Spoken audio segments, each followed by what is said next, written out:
ಮೀರತ್ನಲ್ಲಿ bike parking ವಿಚಾರಕ್ಕೆ ವಕೀಲರ ಮೇಲೆ ಭೀಕರ ಹಲ್ಲೆ. ವ್ಯಾಪಾರಿಯ ಅಟ್ಟಹಾಸಕ್ಕೆ ವಕೀಲರ ಮೂಗಿನ ಮೂಳೆ ಕಟ್. ಸರ್ರಾಫ ಮಾರುಕಟ್ಟೆಗೆ ಬಂದಿದ್ದ ವಕೀಲರು ರಸ್ತೆಯ ಪಕ್ಕದಲ್ಲಿ ಬೈಕ್ ನಿಲ್ಲಿಸಿದ್ದಕ್ಕೆ ಅಲ್ಲಿನ ಸ್ಥಳೀಯ ವ್ಯಾಪಾರಿಯೊಬ್ಬರು ಜಗಳ ತೆಗೆದಿದ್ದಾರೆ. ರಸ್ತೆಯಲ್ಲಿ ಬೈಕ್ ನಿಲ್ಲಿಸಿ ಸಾರ್ವಜನಿಕರಿಗೆ ತೊಂದರೆ ನೀಡುತ್ತಿದ್ದೀರಿ ಎಂದು ಆರಂಭವಾದ ಮಾತಿನ ಚಕಮಕಿ ಕ್ಷಣಾರ್ಧದಲ್ಲೇ ದೈಹಿಕ ಹಲ್ಲೆಗೆ ತಿರುಗಿದೆ.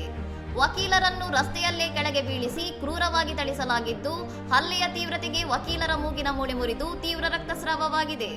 ಸಾರ್ವಜನಿಕರ ಮುಂದೆ ನಡೆದ ಈ ಅಮಾನವೀಯ ಹಲ್ಲೆಯ ಸಂಪೂರ್ಣ ದೃಶ್ಯಗಳು ಸಮೀಪದ ಸಿಸಿಟಿವಿ ಕ್ಯಾಮೆರಾದಲ್ಲಿ ಸೆರೆಯಾಗಿದ್ದು ಈಗ ವೈರಲ್ ಆಗಿದೆ.